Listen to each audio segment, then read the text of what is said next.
Hello student, mensuration का part number 3 महत्वपूर्ण प्रश्न आज आप लोग के सामने डिस्कस करे जा रहे हैं। तो पार्ट नंबर 1 में मेंसुरेशन में फार्मूला डिस्कस किए गए, पार्ट नंबर 2 में इंपॉर्टेंट क्वेश्चंस डिस्कस किए गए, पार्ट नंबर 3 में और कुछ इंपॉर्टेंट क्वेश्चन आपके सामने है। क्वेश्चन है, झंडा लगाने का एक पाइप है जिसकी त्रिज्या 7 सेंटीमीटर है और ऊंचाई 60 सेंटीमीटर है, तो 2 रुपया प्रति वर्ग सेंटीमीटर से पेंट कराने का खर्चा ज्ञात करो। तो देखिए, सबसे पहले लिखा हुआ झंडा लगाने का पाइप। तो ये जो शब्द दिखाई दे रहा पाइप, तो पाइप जो होता है ना, पाइप कुछ इस तरीके से होता है और इस तरीके की डिजाइन को आप सब लोग जानते हैं कि इस तरीके की डिजाइन को बेलन कहते हैं। तो सबसे पहली बात जो इस क्वेश्चन की निकल के आई कि डिजाइन आपका बेलन है, ठीक है। इस बेलन की त्रिज्या मतलब पाइप की त्रिज्या जो दे रखी है वो 7 सेंटीमीटर है। त्रिज्या यहां से ऐसे नापी जाती है, तो ये हो जाएगी 7 सेंटीमीटर इसकी त्रिज्या। ऊंचाई 60 सेंटीमीटर है, तो ये इसकी ऊंचाई हो गई 60 सेंटीमीटर। अब कह रहा है कि 2 रुपया प्रति वर्ग सेंटीमीटर से पेंट कराने का खर्चा ज्ञात करो। देखो ये पाइप है, इसमें पेंट करना है। तो देखिए पेंट कैसे करेंगे, तो पेंट हम लोग क्या करेंगे, यहां पे इसमें पेंट करी जाएगी। ये पाइप है, इसमें इस तरीके से पेंट करी जाएगी। तो यहां पेंट करने का मतलब होता है वक्र पृष्ठ, इसको वक्र पृष्ठ कहते हैं, ठीक है। ये वक्र पृष्ठ होता है। तो जब भी कभी कोई पॉलिश करने की बात करे, पेंट करने की बात करे, तो हम लोग उसमें वक्र पृष्ठ को यूज कराते हैं। तो देखिए, बेलन का वक्र पृष्ठ बराबर, तो बेलन का वक्र पृष्ठ होता है 2 पाई आर एच। ये फार्मूला है, ठीक है, फर्स्ट पार्ट में आपको समझाया गया है। तो 2 इंटू पाई की वैल्यू रख दो 22/7 इंटू आर त्रिज्या है 7 और इंटू ऊंचाई है 60। 7 से 7 कट गया, 22 दूनी 44 गुणे में इसके 60 हो गया, ठीक है। इसका गुणा कर सकते हैं, 6 चौक 24 के 4 हासिल 2, 6 चौक 24 और 2 26, 2640 वक्र पृष्ठ है। तो इसका जो मात्रक होगा वो सेंटीमीटर स्क्वायर होगा। अब देखिए क्या कह रहा है कि 2 रुपया प्रति वर्ग सेंटीमीटर से पेंट कराने का खर्चा बताइए। 2 रुपया प्रति वर्ग सेंटीमीटर, देखो 1 वर्ग सेंटीमीटर में पेंट करने का खर्चा 2 रुपया है। 1 वर्ग सेंटीमीटर में पेंट करने का खर्चा 2 रुपया है, लेकिन यहां पर क्या वर्ग सेंटीमीटर है 2640। तो यहां लिख दे रहे हैं कि 1 वर्ग सेंटीमीटर में जो पेंट कराने का खर्चा है वो 2 रुपया है। तो हमारे पास इतने वर्ग सेंटीमीटर है 2640, तो उसका हम लोग 2 से गुणा कर देंगे। तो ये हो जाएगा 2 0, 4 दूनी 8 हो जाएगा, 6 दूनी 12 हो जाएगा और 2 दूनी 4 और 1 5 हो जाएगा। 5280 रुपया इस क्वेश्चन का आंसर होगा। 5280 रुपया सेकेंड ऑप्शन सही होगा, ठीक है। तो सभी बच्चे इसको नोट डाउन करेंगे। क्वेश्चन नंबर 2, सभी स्टूडेंट ध्यान से देखिए, बड़ा ही बढ़िया क्वेश्चन, इंपॉर्टेंट क्वेश्चन भी है ये। एक गोले की त्रिज्या में 100% की वृद्धि कर दी जाए, गोले की त्रिज्या में 100% की वृद्धि कर दी जाए, तो बताओ उसका आयतन पहले का कितने गुना हो जाएगा। ऑप्शन है 7 गुना, 9 गुना, 8 गुना और 10 गुना। देखिए त्रिज्या में 100% की वृद्धि करने को बोल रहे हैं, ठीक है। तो इसका हम तुम लोग को एक मेथड बता रहे हैं, उस मेथड से अगर आप इसको सॉल्व करते हैं तो बहुत जल्दी इसका ऑप्शन आप लगा सकते हैं। देखिए कैसे, आपको करना कुछ नहीं, बहुत आराम से देखना। देखो त्रिज्या में कह रहा है कि 100% की वृद्धि कर दी जाए। कितनी वृद्धि कर दी जाए त्रिज्या में? 100% की। तो 100% की वृद्धि, क्वेश्चन नंबर 2 में कहा गया है कि त्रिज्या में 100% की वृद्धि कर दी गई है, तो उसके आयतन में कितने परसेंट की वृद्धि हो जाएगी। स्टूडेंट याद रखिए, आपको एक ट्रिक बताने जा रहे हैं। इस ट्रिक को अगर यूज करते हैं आप लोग, इस ट्रिक को अगर यूज कर रहे होते हैं तो इससे ये क्वेश्चन बहुत ही जल्दी लग जाता है। आयतन निकालने के लिए, आयतन के लिए ट्रिक है, ठीक है। क्षेत्रफल के लिए अलग होती है, आयतन के लिए देखिए उसने बोला 100% की वृद्धि हो जाए। कितने परसेंट की वृद्धि कह रहा है? 100% की। तो 100% की वृद्धि 100 में करनी होती है। जैसे 100 है, 100% की वृद्धि कह रहा है, तो 100 इसमें जोड़ दीजिए, तो यहाँ पे आ जाएगा 200। तो आपको यहाँ पे लिख देना है 200, 200 लिख देना है यहाँ पे, 200 गुणे, फिर वही लिख देना है 200 दो बार, और बटे में इसके 100 लिख देना। इतना काम आपको करना है। 100% की वृद्धि बोला ना, तो 100 में 100 करोगे तो 200 होगा। जैसे अगर वो कह देता, मान लो एग्जांपल 50% की वृद्धि, तो 50% की वृद्धि 100 में 50 की करते तो 150 लिखना पड़ता। तो उसने 100% की कही, तो 100 में 100 जोड़ोगे तो 200 हो जाएगा, वही 200 दोबारा लिख देना बटे 100। ये जो ट्रिक देख रहे हो बच्चों, ये क्षेत्रफल निकालने की होती है। इतना अगर काम कर दोगे तो क्षेत्रफल में वृद्धि आ जाएगी। लेकिन उसने कहा आयतन, तो आयतन के लिए गुणा लगाकर एक काम और आगे कर दो, बस एक बार और 200 लिख दो, यही वाला छाप दो दोबारा, और उसके बटे में 100 अलग से लिख दो। ये ट्रिक आयतन के लिए यूज होगा। अगर इतना पार्ट नहीं लगाओगे तो ट्रिक भाई क्षेत्रफल के लिए हो जाएगी। दोनों बात स्टूडेंट आराम से समझ ले। अगर इतना काम कर देते तो ये क्षेत्रफल में वृद्धि आ जाता। अगर पेपर में पूछता क्षेत्रफल में वृद्धि क्या होगी तो आप ये ट्रिक लगा के आइए। और अगर आयतन में वृद्धि कह रहा हो तो एक बार और आगे बढ़ा दीजिए। तो इतना प्रोसेस और अगर कर लोगे पूरा तो ये आयतन के लिए निकल आएगा। अब इसको हम लोग सॉल्व करेंगे। देखिए कैसे सॉल्व होगा। 2 जीरो से 2 जीरो कट गए, 2 जीरो से 2 जीरो कट गए, 200 दूनी 400 दूनी 800, ये 800 हो जाएगा परसेंटेज में। 100 से डिवाइड कर दीजिए, कट जाएगा और आंसर आपका आ जाएगा यहां से 8 गुना। ठीक है स्टूडेंट, इसको नोट करिए, 8 गुना इसका राइट आंसर। सभी स्टूडेंट नेक्स्ट क्वेश्चन देख रहे होंगे। एक घनाभ की माप 20 मीटर गुणे 10 मीटर गुणे 8 मीटर है। देखिए घनाभ में तीनों साइड अलग अलग होती है, ये लंबाई चौड़ाई ऊंचाई तीनों अलग अलग, 20 मीटर 10 मीटर 8 मीटर, इसको घनाभ कहते हैं। तो इसमें 4 मीटर माप के रखे जा सकने वाले डिब्बों की संख्या बताओ। मतलब इस घनाभ के अंदर कितने डिब्बे रखे जा सकते हैं जिनकी माप 4 मीटर है। देखिए जो ये डिब्बा की माप निकाली ना, ये वाला डिब्बा, इसकी माप 4 मीटर रहनी चाहिए। मतलब लंबाई भी 4 होनी चाहिए, चौड़ाई भी 4 होनी चाहिए, ऊंचाई भी 4 होनी चाहिए। ऐसा डिब्बा जिसकी लंबाई चौड़ाई ऊंचाई तीनों 4 मीटर हो। तो आप सब स्टूडेंट समझ गए कि अगर किसी की लंबाई चौड़ाई और ऊंचाई सेम होती है तो उसको घन कहते हैं। तो इसका मीन्स ये हुआ कि डिब्बे जो है वो घन है और इन घनों को घनाभ के अंदर रखना है। तो कैसे निकालेंगे, देखिए यहां पर डिब्बों की संख्या बराबर, देखना स्टूडेंट, डिब्बों की संख्या बराबर कैसे निकलेगी डिब्बों की संख्या। देखो डिब्बों की संख्या बराबर घनाभ, घनाभ ऊपर जो है घनाभ का आयतन, घनाभ का आयतन, क्योंकि घनाभ के अंदर डिब्बे डालने हैं तो घनाभ का आयतन ऊपर बटे डिब्बे का आयतन। लेकिन डिब्बे कैसे है तो आंसर है घन है, तो घन का आयतन या डिब्बे का आयतन भी लिख सकते हो।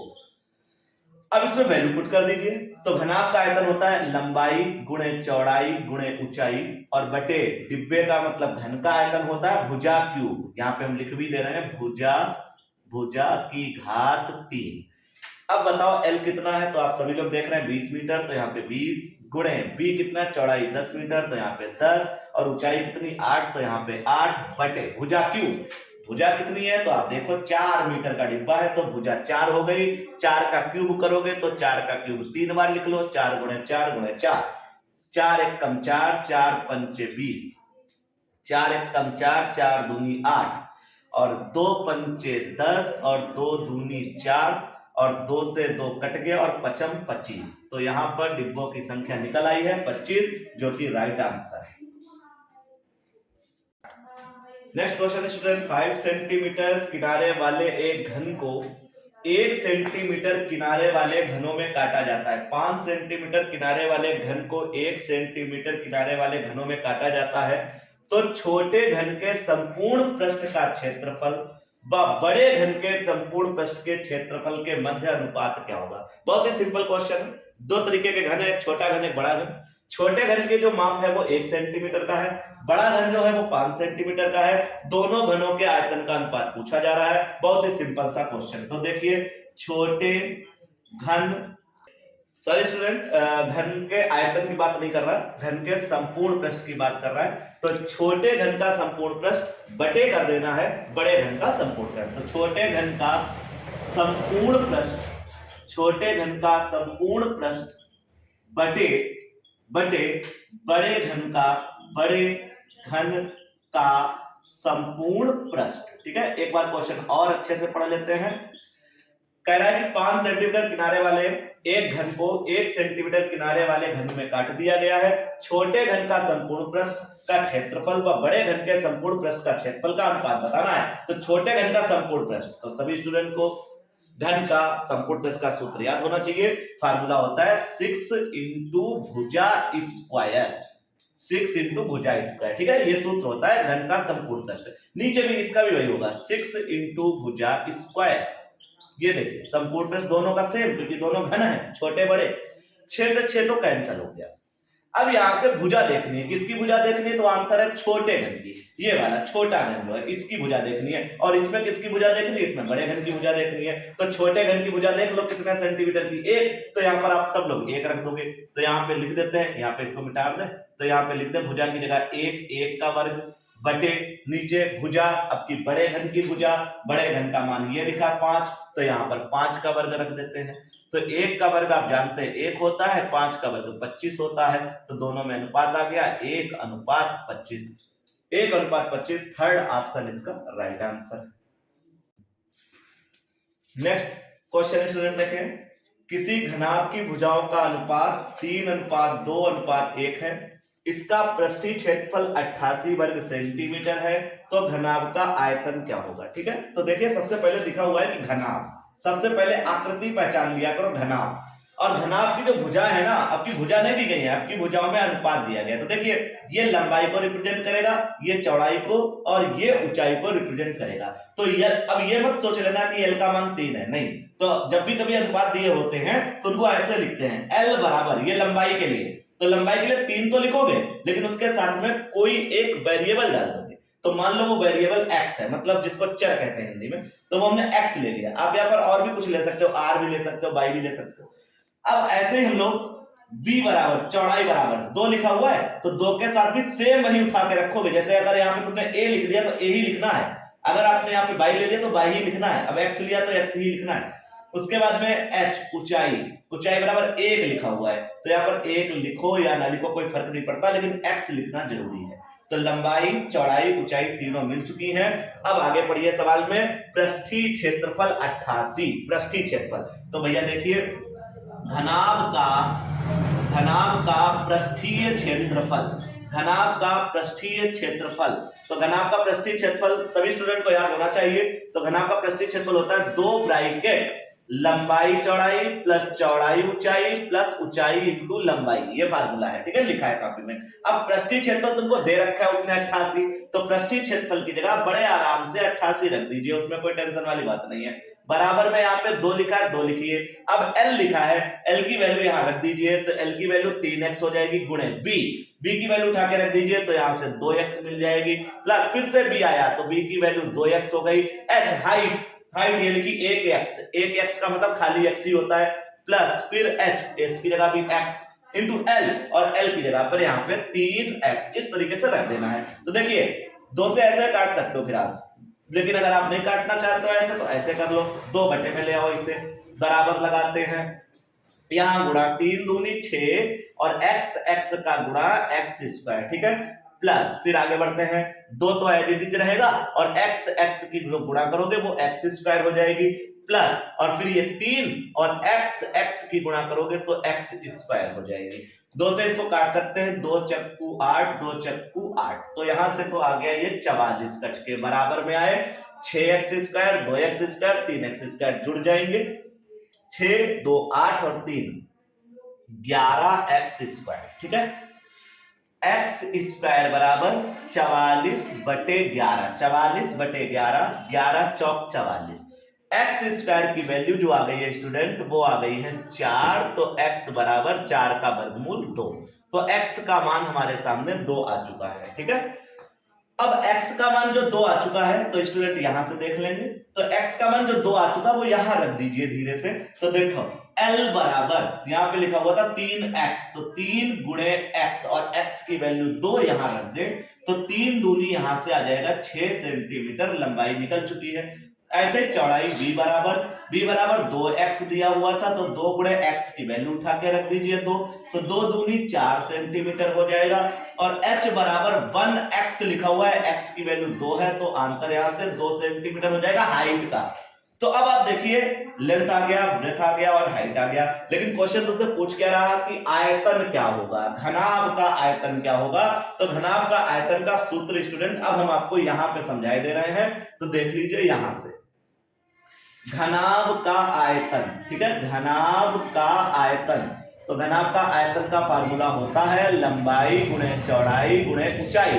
लंबाई की वैल्यू ये है 6, तो यहाँ पे 6 रख दीजिए, b मतलब चौड़ाई की वैल्यू 4 है, तो यहाँ से 4 रख दीजिए, और ऊंचाई की वैल्यू यहाँ पे 2 है, तो यहाँ पे 2 रख दीजिए। गुणा करेंगे 6 चौक 24, 24 दूनी 48 और 48 सेंटीमीटर क्यूब, ठीक है, क्योंकि लंबाई का मात्रक सेंटीमीटर, इसका भी सेंटीमीटर, इसका भी centimetre, centimetre centimetre centimetre centimetre cube, 48 centimetre cube इसका आंसर होना चाहिए। ये थर्ड ऑप्शन आपका राइट आंसर होगा, 48 सेंटीमीटर क्यूब। नोट डाउन करें student. Hello student, next question, एक घन का संपूर्ण पृष्ठीय क्षेत्रफल 30 सही 3/8 वर्ग मीटर है, इसका आयतन ज्ञात करो। बिल्कुल सीधा क्वेश्चन, पृष्ठीय क्षेत्रफल देके आपसे आयतन निकलवा रहा है, लेकिन पहले ये देख ले किसका आयतन निकलवा रहा है। तो ये लिखा है साफ साफ घन, ठीक है, घन का संपूर्ण पृष्ठ आपको दे रखा है, तो इसको पहले सही कर लेते हैं। देखिए क्या लिखा हुआ है, यहाँ पे लिख लेते हैं घन का संपूर्ण पृष्ठ, ठीक है, घन का संपूर्ण पृष्ठ कितना दे रखा है, देखिए 30 सही 3/8 वर्ग मीटर या मीटर स्क्वायर। इसको पहले थोड़ा सही कर लेते हैं, 8 तिया 24, सभी को मालूम है ऐसे गुणा होगी तिरछी, 8 तिया 24 240 और ये 3 इसमें जोड़ दिया जाता है, इसकी इससे गुणा फिर इसको इसमें जोड़ दो, तो 8 तिया 24 240, 240 में 3 जोड़ेंगे तो 243 और बटे में 8 मीटर स्क्वायर। घन का संपूर्ण पृष्ठ का सूत्र स्टूडेंट याद होना चाहिए, तो घन का संपूर्ण पृष्ठ का सूत्र होता है 6 इंटू भुजा स्क्वायर, ठीक है, ये सूत्र होता है। अब देखो ये वाला जो 6 है ना वो बटे में आ जाएगा, तो यहां पे बचेगा भुजा स्क्वायर बराबर 243 बटे 8 गुणा में ये वाले 6 जो है यहां बटे में आ जाएंगे ऐसे।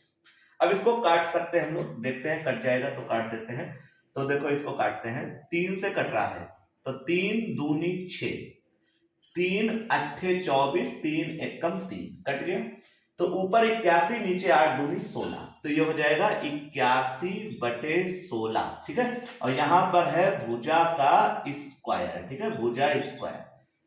अगर हम लोग यहां से स्क्वायर हटा दे तो इसके ऊपर रूट आ जाएगा, ठीक है स्टूडेंट, तो भुजा बराबर अंडर रूट, स्क्वायर हटा दिया, स्क्वायर हटने पर इधर रूट आता है 81 बटे 16।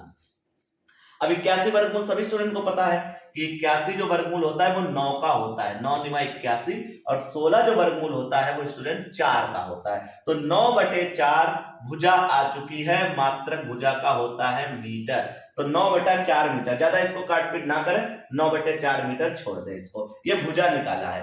पूछ क्या रहा था, इसका आयतन पूछ रहा था, तो स्टूडेंट घन का आयतन क्या होता है, देखिए, तो घन का आयतन, तो घन का आयतन बराबर सूत्र होता है भुजा का होल क्यूब। अब भुजा कितनी है, तो भुजा ये है, तो यहाँ पे हम लिख देते हैं 9 बटे 4 का होल क्यूब, तो 9 बटे 4 का होल क्यूब कितना होना चाहिए, तो 9 का क्यूब मतलब 9 को 3 बार, तो 9 को 3 बार 9 निमा 81, 81 नेमा 729, तो ये हो जाएगा 729, और 4 का क्यूब करोगे 4 चक्कू 16 चक्कू 64, इस तरीके से, ठीक है, और ये आ जाएगा मीटर की घात 3, आयतन हमेशा घात 3 में रहता है। अब इन चारों ऑप्शन में अगर आप देखोगे तो आपको ये मैच करना है कि कौन सा सही है, देखो 64 64 64 तीनों के बटे में आ रहा है, तो इसका मतलब है चेक तो करना पड़ेगा जिसमें ऊपर 729 हो, तो एक काम करते हैं, सबसे पहले हम इसकी गुणा करा लेते हैं, इसकी गुणा अगर आप कराएंगे तो देखो 11 चौक 44 होता है, 11 चौक 44, और उसमें 3 जोड़ोगे तो 47 आएगा, लास्ट में 7 आएगा, जबकि लास्ट में यहाँ 9 है, तो ये ऑप्शन तो हटा दो, नहीं है। आ जाओ नेक्स्ट ऑप्शन को चेक करें, 11 चक्कू 44 होता है, 11 चौक 44, और 44 में अगर ये 5 ऐड कर दें हम लोग, जोड़ दें, तो 44 5 49 होता है, इसमें लास्ट में 9 आ रहा है, तो ये ऑप्शन हो सकता है, लेकिन नेक्स्ट भी चेक कर लो, तो इसमें क्या हो गया, 11 चौक 44 हो रहा है, और इसमें अगर 5 जोड़ोगे तो 49 हो रहा है, मतलब इन दोनों में से कोई एक ऑप्शन अभी हो सकता है, तो अब जरा हम इसकी गुणा करा ही लेते हैं, तो 11 चौक 44 का 4 हासिल लगे 4, 11 छक्का 66 और 4, 66 और 4 स्टूडेंट होता है 70, और उसमें ये 25 जोड़ना है, इनकी ऐसे गुणा होती है और ये जोड़े जाते हैं, तो जैसे इसमें आप 25 जोड़ोगे ना तो 704 और 25 होते हैं 729, जो कि यहाँ भी लिखा हुआ है, इसका मतलब इसका सेकंड ऑप्शन सही है स्टूडेंट, इसको नोट करें, ये आपका राइट आंसर है। वीडियो रखो।